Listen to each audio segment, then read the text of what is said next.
I detailed the story, very vivid memory of a neighbor. I mostly lived in a white community, and we were in the first grade, and she got a bike, and it was a really cool, 10-speed bike, and so everyone was riding around the cul-de-sac. And I went to take a turn, and she said, "Oh, my parents said I'm allergic to the color of your skin.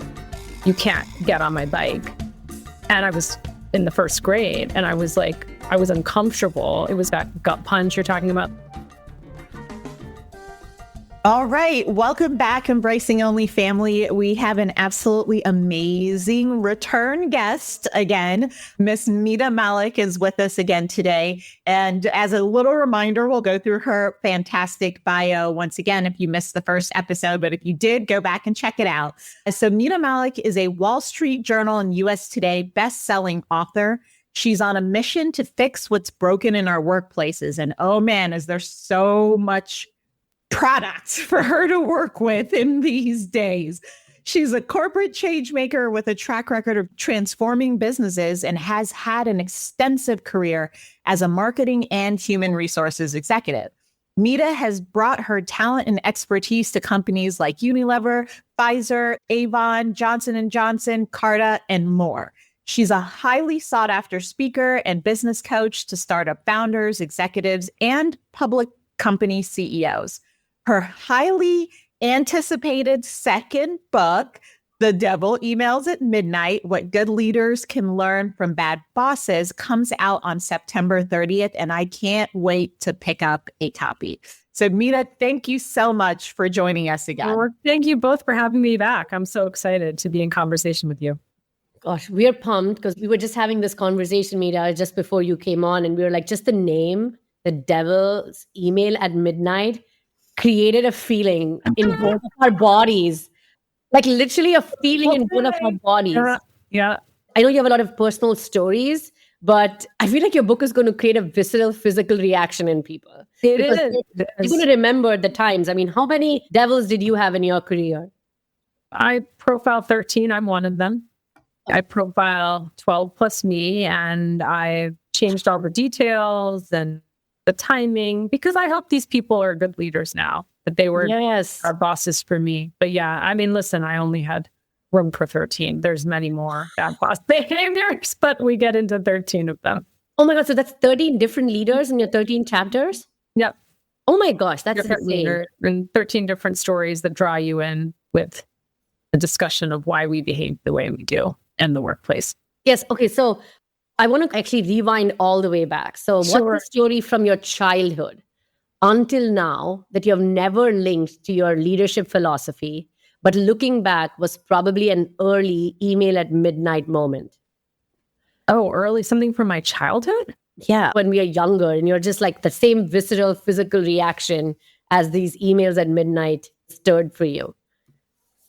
I talk about this in Reimagine Inclusion, which is my first book. I think my first experiences with racism and not feeling like I belonged in my community were the first moments where I was like, oh, like this happens. I detailed this story, very vivid memory of a neighbor. I mostly lived in a white community, and we were in the first grade, and she got a bike, and it was a really cool 10-speed bike. And so everyone was riding around the cul-de-sac.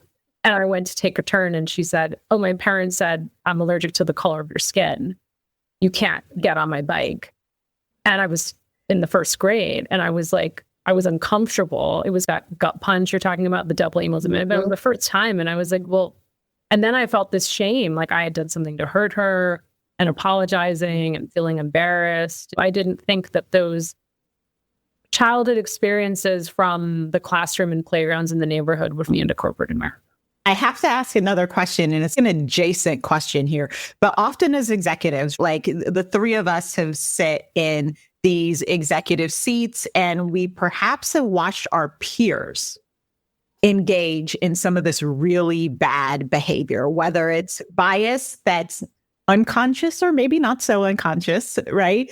Or any of the 13 other myths that you talked about in your first book, Mita. When you think about when you're sitting in that room now and you're watching this happen, what advice would you give to leaders that are peers? How would you advise them? Intervene when you can in those moments that matter. And you have to do what makes sense for you. Context matters, how you feel about feeling safe to do it, whether it's in a public, private setting. But if you see people behaving this way, to sit down and say, Mita, I've observed X, Y, and Z. I just want to check in. How are you doing? What's going on? Because there's usually something else that's behind why these behaviors are happening. And I talk about, why do we have the capability to be a bad boss? Like, when does that happen? Usually there are 3 moments. It's something's happening in the marketplace. I'm sitting in the US right now. A lot's happening in the marketplace, causing pressure on companies, right? So that can affect me becoming a bad boss at work. The second thing that can affect me becoming a bad boss and exhibiting those behaviors is something's happening with my own boss, who trickles down, as we say in our household, right? It trickles down. So there's pressure. And then the third is, there's something happening with me personally. There's something happening likely at home that I'm struggling with, and I'm coming into work and manifesting these behaviors. And so I think checking in on each other, right? If someone was like, what is going on? I just heard you drop a bunch of F-bombs. Be that video recorder, be the mirror. And I just want to check in. Are you okay? And then suddenly it's like the balloon pops and it's, wow, like there's a mirror and I'm behaving really badly. Why? I think it was chapter 8. You mentioned something about how you're asked to coach a beloved but incompetent boss. Now you have a beloved boss, but an incompetent one. Give us some language as listeners, right? What's that first sentence? What would you say? We're like, man, I really like this boss, but gosh, they're incompetent. The boss who is incredibly kind and completely incompetent. Do women have the same privilege to be likable but incompetent? Like, how long would we tolerate that? Why do we put people in roles when we do? Some people have to have so many points on the board and they still don't get the role. And then other people, it's like, well, I like Olivia. We played lacrosse at Stanford together and we summer in the same town in Massachusetts. I know her and I know she's really good. And I know there's a big skill gap, but it's going to be okay. And then we convince ourselves. And then Olivia's in this role and she actually was never set up for success, right? So there's the empathy piece of me that says, well, this leader that was put in this role was never set up for success in the first place. And now we're carrying the burden. And now there's just a fallout from that situation.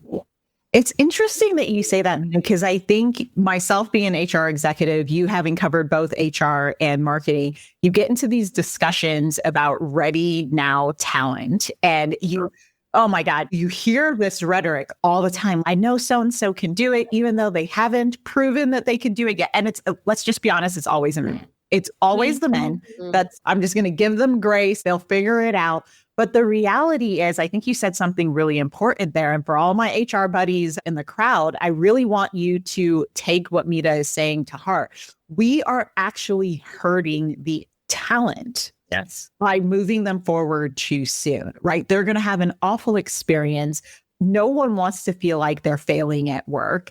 And we think we're being nice, whether it's HR or the fellow executive that's advocating for this person. We think we're being nice by giving them this opportunity. But to your point, we're actually setting them up to have a horrible experience. And then that experience, based on how human behavior happens, right? If you're having a bad experience, that's going to trickle down to their teams and we're creating chaos. So it's really important that we get that piece right. And I personally feel it's your job to make sure this doesn't happen. But you and I both know that HR can't always be the single point of control there. So specific to our fellow HR folks in the audience, what would you say, or what guidance would you give them if they encounter this kind of situation?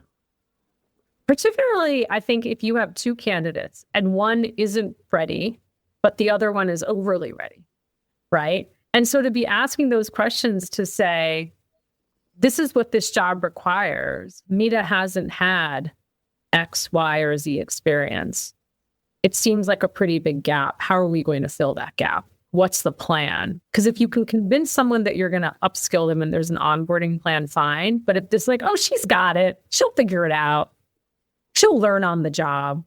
And I think we have I always talk about facts versus feelings, right? A lot of feelings about things, but let's stick to the facts of here's what the role entails. Mita's had incredible experience. She just hasn't done this yet.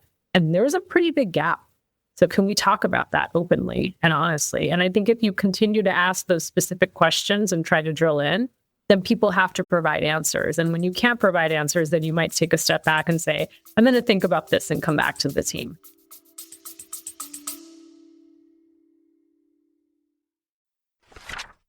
Hi, everyone. My name is Olivia Cream.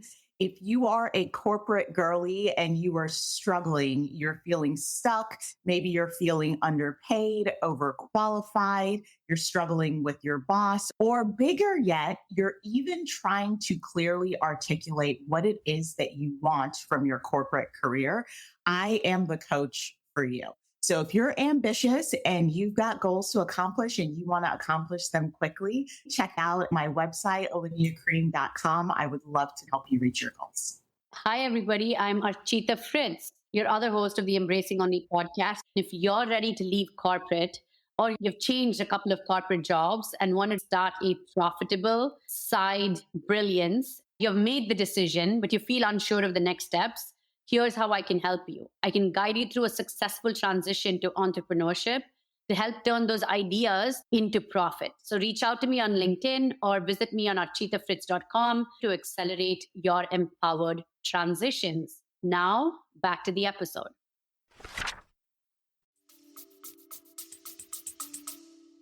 Yeah, let's double click on that. Because if you were to give me a diagnostic, Mita, so you're listen, I'm looking at the survey, this engagement survey. We used to have Q12, Gallup engagement surveys, and all these other engagement surveys. So what data point inside an engagement survey could be the first, earliest signal, smoke signal of a future midnight devil emailer?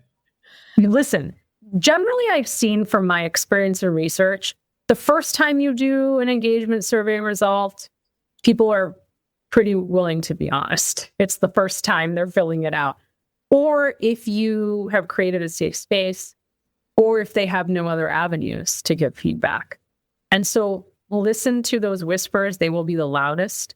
Listen to what people are saying outside the engagement survey. You might be hearing rumblings. And then, you know what? It's a really simple, believe the data. A lot of times people don't believe the data. I've worked with leaders. I'll remember this one leader who said to me, there is no way this data is right. This is not the experience women are having in my organization. But I said, it was baffling. It's a little bit like the gaslighting we're seeing happening on a national stage right now in the US. And you're like, but this is what it says. And I'm like, are we looking at the same piece of paper? And then going on this hunt to go back to all those people and ask them the same questions again, and you get the same responses.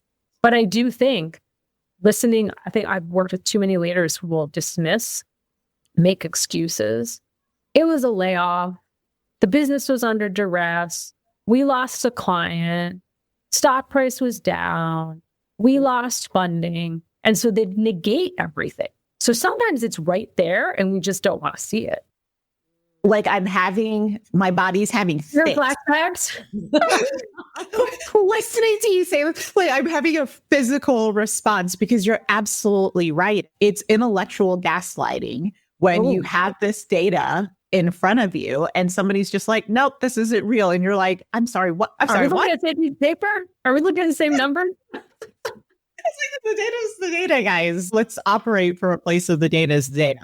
So I'm going to switch gears just a little bit and talk about the employees, because you've hinted at it a little bit here at the current state of affairs in America, where diversity is under attack. Companies are changing their strategies. And I actually read something on, I think it was SHRM yesterday. No, sorry, it was McKinsey yesterday, where they said that companies are actually not hiring as many people of color anymore because they're afraid that their diversity numbers are going to go up and that they're going to have to answer questions about why they're still pouring into diversity just by the data, right? So same data set, but now companies are avoiding hiring qualified minorities and women, right? Underrepresented people because they don't want to answer questions about diversity. I just want to stop there and just get your thoughts on the current state of affairs, and then maybe your advice for leaders or even employees that are sitting in these companies today that are feeling the trickle-down effect from this thought process. where do I begin except to say I'm exhausted from the outrage? I'm exhausted from feeling outraged because I can pick up my phone today and something else has occurred. And so it's the outrage that's keeps me exhausted. And also I have a responsibility to know what's happening in the world and think about what I want to do, particularly not leaving my children and all of our children worse off than what we found in our workplaces. So I think there's that, and making sure you're taking care of your mental health so you can plug in when you need to and then actually take action, I think is really important. Get your resumes ready, people. The market will swing back. Get your resumes ready. We will vote with our feet. That's what we do. And also, it's not your job to fix a system that's broken. You alone can't do it. And so you have to think about the ways in which practically you can have conversations, stand up for yourself, stand up for others. But if a system is broken and I think I alone can fix it, that's just not what's going to happen. But we all can think about ways in which we can do that in whatever we're doing in our workplaces. And then I think the biggest thing right now, I don't know how you all feel about this. This is what I'm feeling like. I'm voting with my wallet. Vote with your wallet. When this episode drops, hopefully things will have changed, but I'm not shopping at Target anymore. I accidentally bought something and I returned it. I am a proud Costco member. Whatever money I have, I'm thinking about how I want to spend it. And you're seeing the effects of Target in the marketplace, right? And you're seeing what's happening. And then you're seeing a brand like Elf, which is incredible. That CEO, Elf comes on CNN the week after President Trump's inauguration and is doubling down on DE&I efforts and just made a really great acquisition in the marketplace. So anyways, think about that. Like, what are the individual things that you can be doing? Otherwise, it's overwhelming. Absolutely overwhelming. But what can you as an individual do? But that's such a great focus on what can you control right now. You know, It's such an important focus on that narrative. And I hope folks can hone in on that. What can you control? You absolutely can control this.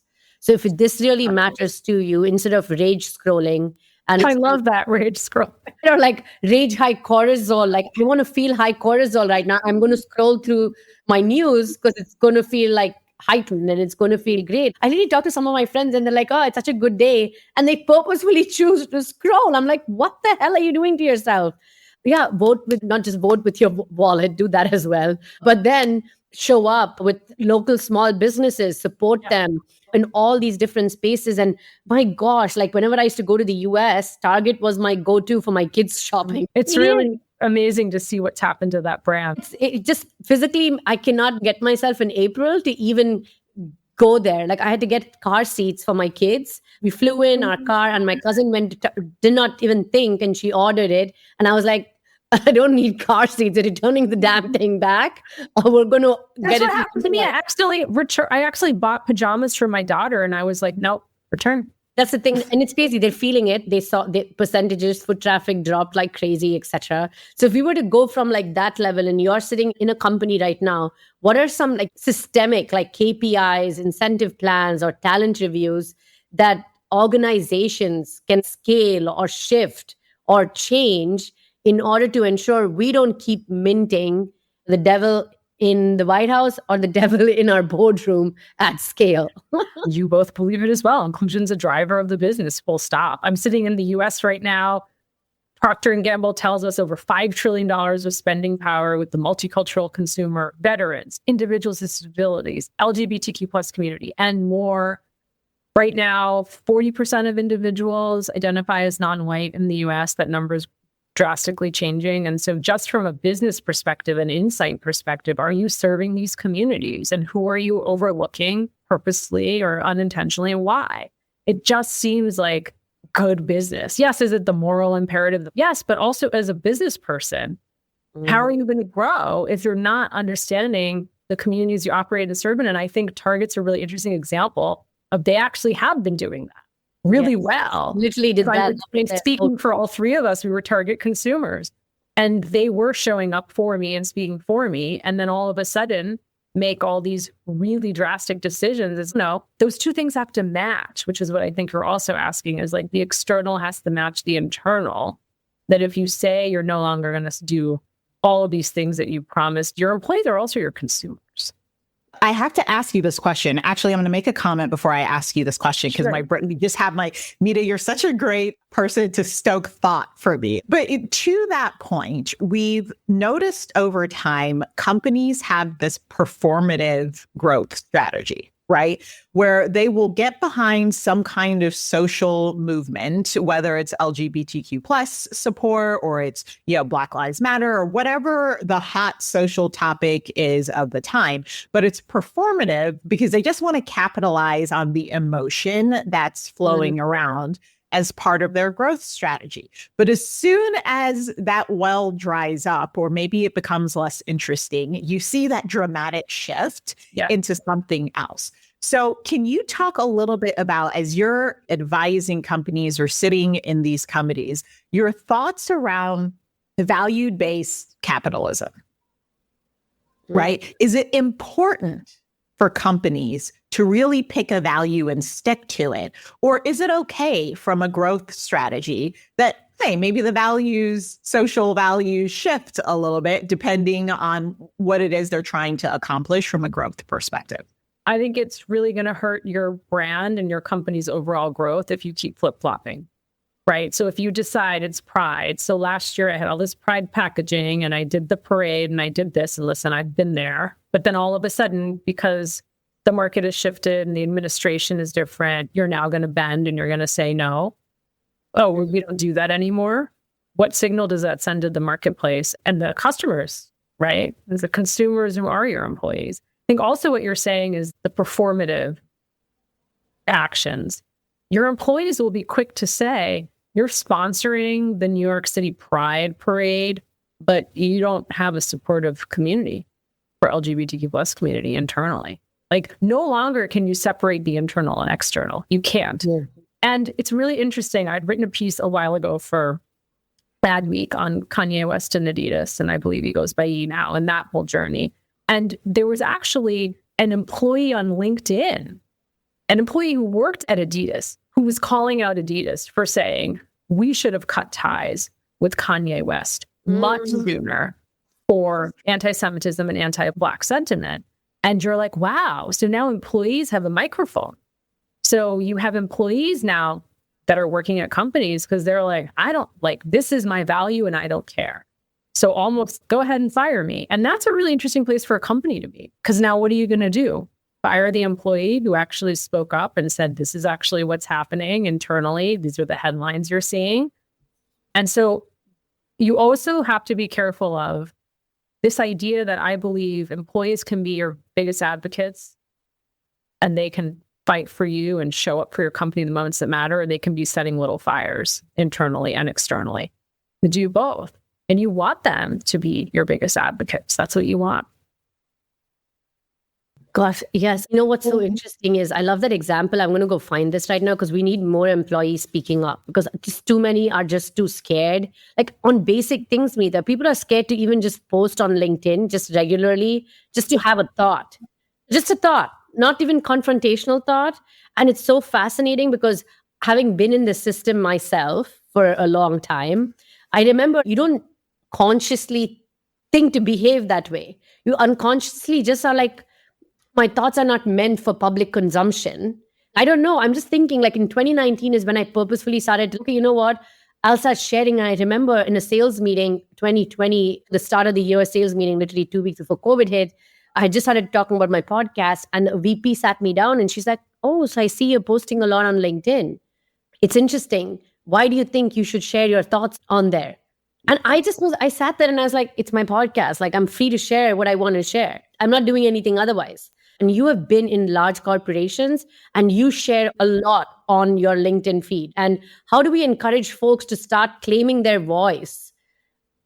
So one of the things I looked at in research for the double emails of midnight is the history of the workplace. And so I think about my dad, rest in peace, when he was working, he would read his Boston Globe. We were in Massachusetts in the US, and he would have his tea and toast and he would go to work and come back and yell at us because he wanted to watch 6 o'clock news. There was such a clear line between work and home, and that doesn't exist anymore. And also this time of loyalty that was a two-way street. I work for you. I'm unwavering in my commitment. I show up for you. And in return, I am there for 30 years. And this is true story. A family friend leaves AT&T after 30 years and gets a gold Rolex. Gold Rolex, right? Pension. And, the rise of globalization from a US perspective, job shifting, loyalty is dead. But somehow employers still expect it from employees. So this idea of why do you have a podcast? Why are you doing these side hustles? Guess what? I need a portfolio strategy because tomorrow I could be let go because that loyalty just doesn't exist anymore. And I don't blame companies. It's for all kinds of big shifts that have happened in our world. And so why are you threatened when somebody is doing other things? I had this conversation with the leader, a friend had to check her because she found out someone else is doing another side hustle that works for her.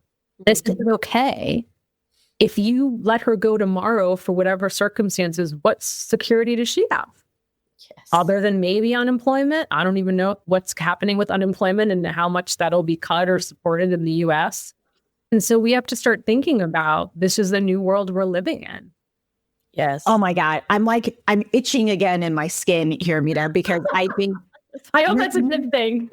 it's a good thing because your radical candor is something that all employees need to hear, right? And we see this, and I know you guys know I'm database, so this is two opinions here, but go do your own research. Loyalty is dead. The loyalty from employer to employee, totally dead. And you'll feel it in different areas, but I can tell you as an executive and even as a fractional HR, you see it in the way the companies are writing their policies now. You see it in the way the compensation is being aligned. I'll give you a prime example. For anyone out there listening that you fit this description, I want you to do something immediately. I was working with a company and I was taking a look at their, first of all, they're telling me, hey, our problem is we're not growing organically, but our people tend to be here for a really long time. So they weren't having high turnover. To be honest, I don't know how, but the turnover was low. And they feel like their employees are misaligned to their job titles. So somebody with a certain set of skills, you're calling them something else, and crazy town, right? So long story short, they needed help with org design. Mita, I got into the org design, and here's what I started to see. You had an engineer, a thermonuclear engineer, okay, one of the most technical engineering disciplines out there. The man had a doctorate in thermonuclear engineering, had been with the company for 16 years, was middle of the road from a cost of living geography perspective. He was making $89,000. What the hell? Seriously. I'm looking at it and I'm like, how are they keeping these people? Like, I am baffled. It's like middle America somewhere and they have nowhere else to go because there are just fields and fields and no opportunity. And then they're stuck. Has to be that. That's ridiculous. His doctorate costs like 10 times more than that. Exactly. And these poor people are basically living in poverty because they have to pay their student loan. The math isn't nothing, right? Yeah. Your salary isn't even enough to pay off your student loan. But this employee felt so passionately, I've been here for 16 years. I want to see this company succeed, and had abandoned his need for self-preservation. I wanted to shake him and be like, dude, are you serious right now? Of course, I can't do that in my capacity here.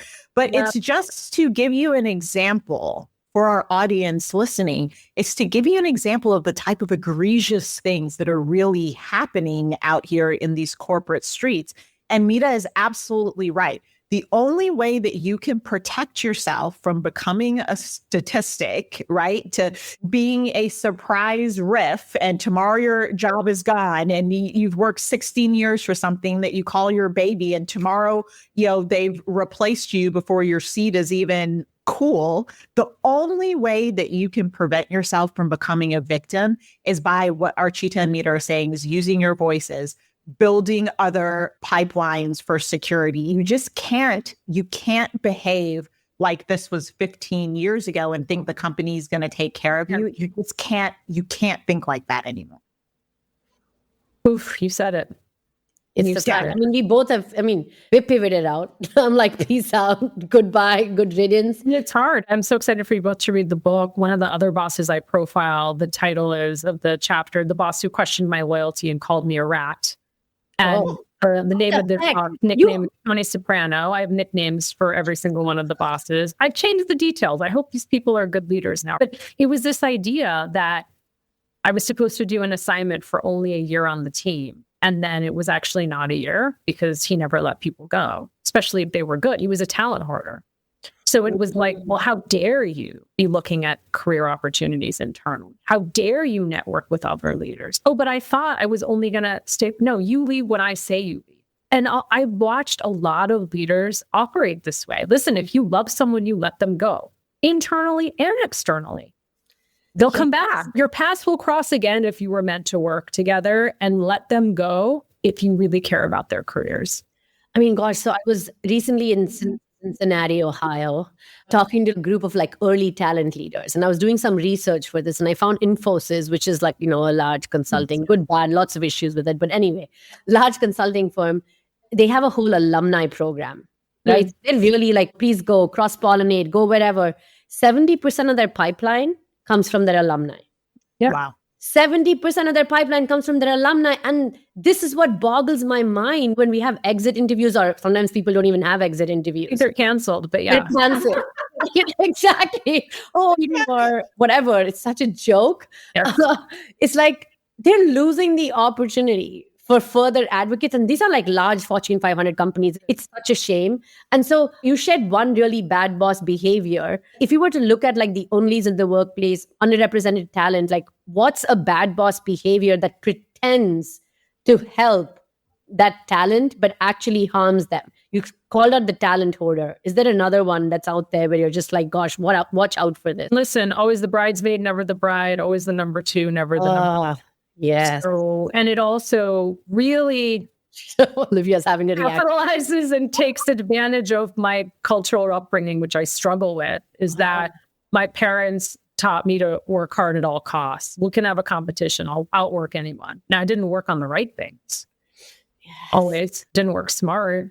And people would take advantage of that. Like I took on a lot of office work, a lot of promotable tasks. Sometimes I did it to myself, but other times people knew that I would do it, dangle the carrot to think I would get promoted, and I wouldn't. That's not how you get promoted, by taking everything on. First of all, if it's not important to the company, it's just not important.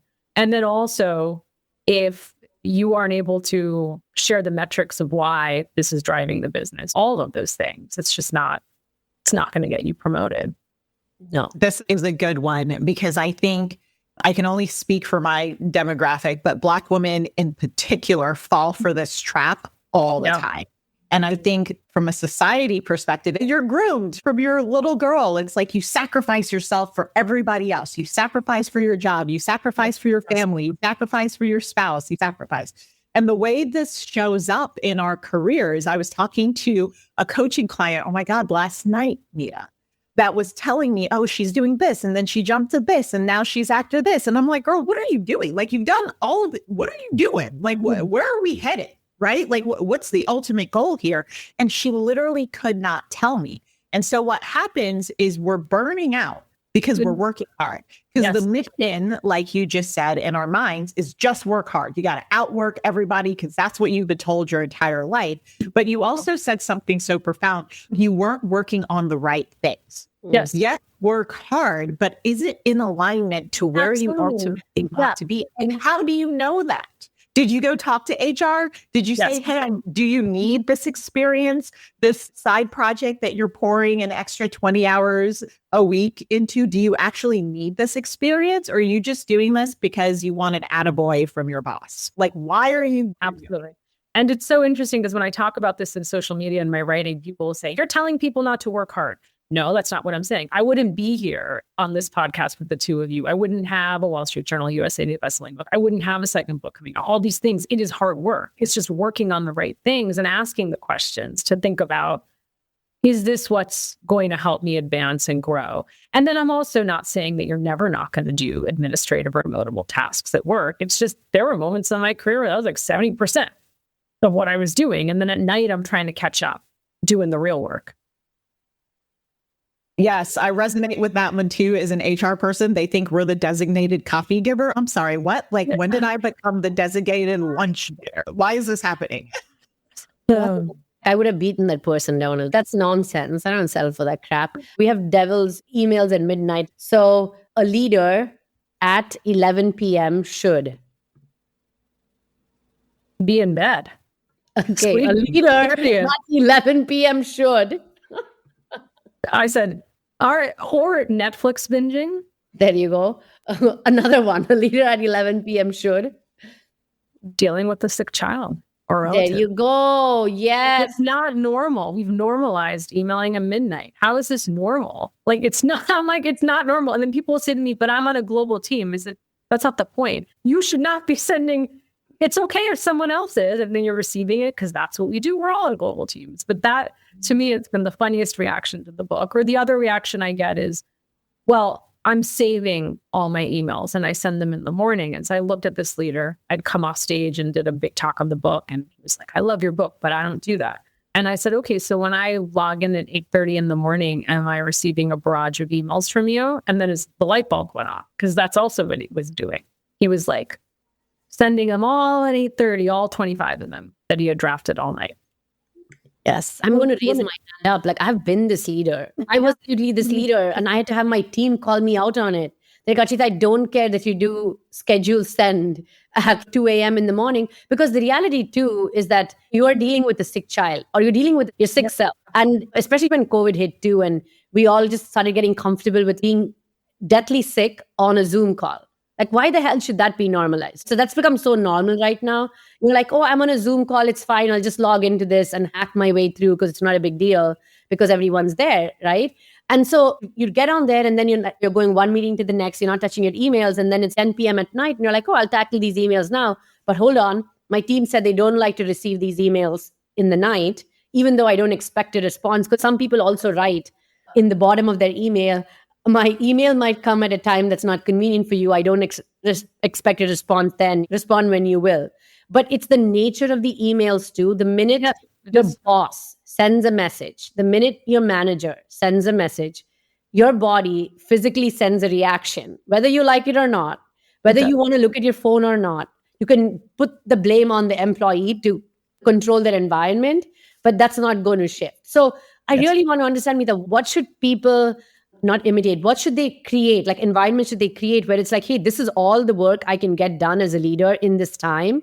And I'm not going to bleed into these other hours and make it normal, as that's the only way to do this job as well.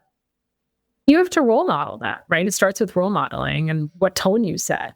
I talk about in the Double Emails at Midnight, Mary Kondo, who's the famous, helps you remember what items bring joy in your life and what don't, and really is the organizing master. And it's the same thing with our calendars. How much are we doing at work? Meetings that we don't need to be in, that are reoccurring, that no one ever canceled. Meetings where there's actually no decision maker. Meetings where there's no agenda. So this idea of like, you don't actually have time to do work at work because you're in meetings. And that's where the whole thing of, so like setting these rules of the road of like when you're actually going to be doing deep, when you're blocking your calendar, when you don't have to go to a meeting, you're going to delegate, or just saying, we don't need this meeting. Or why do we have to email things if you have a weekly meeting or you have a daily stand-up? Why isn't it at that time you're going through the things? And oftentimes, I love that you said you were guilty of it. I've been guilty of it too. I want to get it off my plate, so I send the email. Yes. Let me write it down in my notebook. However I organize myself, and then present it to the team as here are the things we need to be working on. Just like all these forms of communication are simply broken. They're simply broken on how we use them. It's so broken. I hate email. I was in an onboarding for a supervisory board role. I have the management team sitting around me, and I literally told them, and this was 3 weeks ago, and I was like, I just want to be really honest with you. I hate email. I do not look at my email. If something is crazy urgent outside of our regularly cadenced check-in meetings, you can like WhatsApp me. Because I hate to read, and it could be like my ADHD brain. I don't know. I cannot compute pages and pages of descriptions that should be another book. Yes.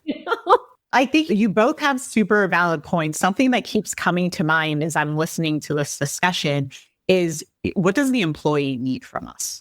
Because my fundamental belief, and this is probably the military background in me, is once you become a leader, it's not about you. It's about what your team needs. And our fundamental mission should be to create more leaders. Yes, growth for sure. But as a leader, I believe our job is to create other leaders, right? So I find myself always with my team, do you like email? Or would you prefer to talk things through? Because sometimes you've got these introverts, and me as a recovering introvert myself, especially when you're dealing with engineers, they're like, for the love of God, don't call me.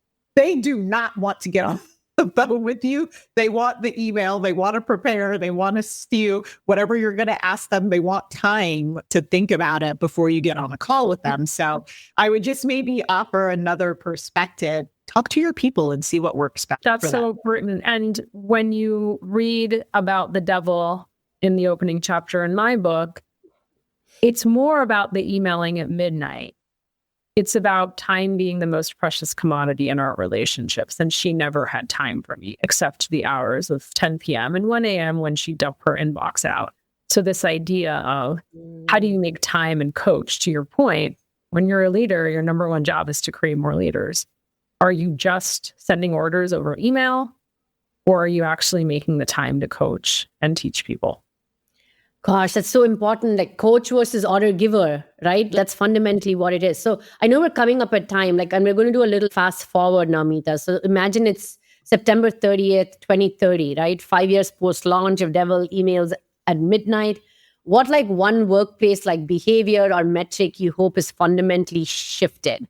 And how would we know it has fundamentally shifted? I think the biggest challenge right now is that people don't want to be managers. People are opting out, generation entering the workplace. So how do we exhibit good leader behaviors that people want to lead? I think we have a crisis in the workplace, particularly in the US, where people don't want to lead anymore. They want to opt out. I want to be an individual contributor. I want to do what I really do well, expertise, collect my paycheck, and I might do some things on the side, but I don't want to lead people. I don't see the value in this. So I hope 5 years from now, this book and your podcast and other conversations are inspiring people to want to lead again.